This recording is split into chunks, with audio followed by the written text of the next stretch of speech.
আমি এই এলাকার মাতবার, আমার কিসের জন্য ডাকছিস ক?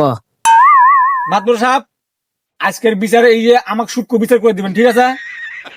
এই যে এই বাইশোর আজকে হয়তো 3 মাস থেকে সম্ভবত গাও দেয় না, ঠিক আছে?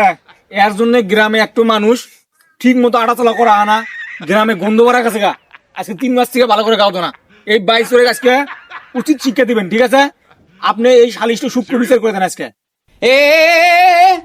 মাতো সাহেব, আমি তো 2-3 মাস ধরে এই গাও দিই না। হ্যাঁ, এবারে কি হয়ে গেছে এই 2-3 মাসে?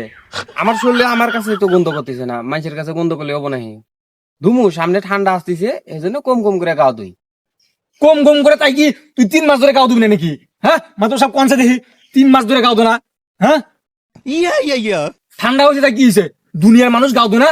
হ্যাঁ, তুই 3 মাস ধরে গাও দোস না, আর দুনিয়ার মানুষ কি গাও দিয়ে বাইসে আছে না? হ্যাঁ, ঠান্ডা পড়ছে, এই ঠান্ডার সময় আমি গাও দিয়ে মরা বুদ্ধি। হ্যাঁ, আমি যদি এই ঠান্ডার সময় গাও দিয়ে মরি, রিস্ক তো কেড়ে নেবো আমার। তুমি নিবে?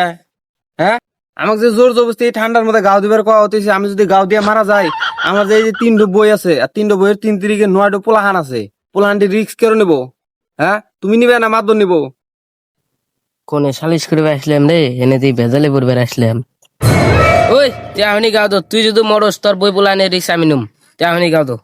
চান্স একটু পাইছি, মাথা বড় অর্ডার দিয়েছে না, আজকে তো চুবাম, এই পানির মধ্যে চুবাম আজকে। আয় আয়।